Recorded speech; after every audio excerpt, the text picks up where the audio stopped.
C'était quelques heures avant sa mort. Nous avions filmé François Guignan, à gauche de l'écran. Il était avec les autres pilotes du meeting, une réunion entre collègues pour organiser leur évolution dans le ciel. Les directeurs de vol contrôlent l'expérience et la santé des pilotes, les conditions de vol et l'entretien des avions.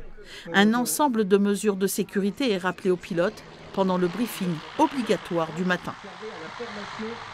On leur rappelle toutes les règles qui consistent essentiellement donc, sur ces contrôles préalables, sur les hauteurs d'évolution, sur les distances qui sont réglementaires par rapport au public. Ces distances sont variables selon la vitesse de la machine et selon s'ils sont parallèles ou perpendiculaires à la foule. Donc c'est un petit peu technique, mais toutes ces choses-là ont été dites, bien entendu. Ces règles ont été respectées par l'aérodrome de Coué. François Guignan s'est tué en plein meeting aérien.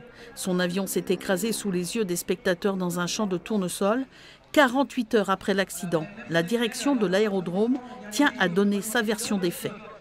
Donc la vrille est totalement, en ma qualité de pilote professionnel, je peux vous démentir totalement cette allégation. L'avion avait visiblement perdu, enfin le pilote avait visiblement perdu le contrôle de sa machine pour des raisons évidemment qu'on ignore. Il y a une enquête qui pourra peut-être le déterminer et c'est tout ce qu'on peut dire. Ce qui est sûr, c'est que ce n'était pas une vrille ni un décrochage. Les circonstances de ce crash restent à déterminer. La gendarmerie de Bordeaux, spécialisée dans les transports aériens, est en charge de l'enquête. Dans quelques jours, nous devrions avoir des réponses.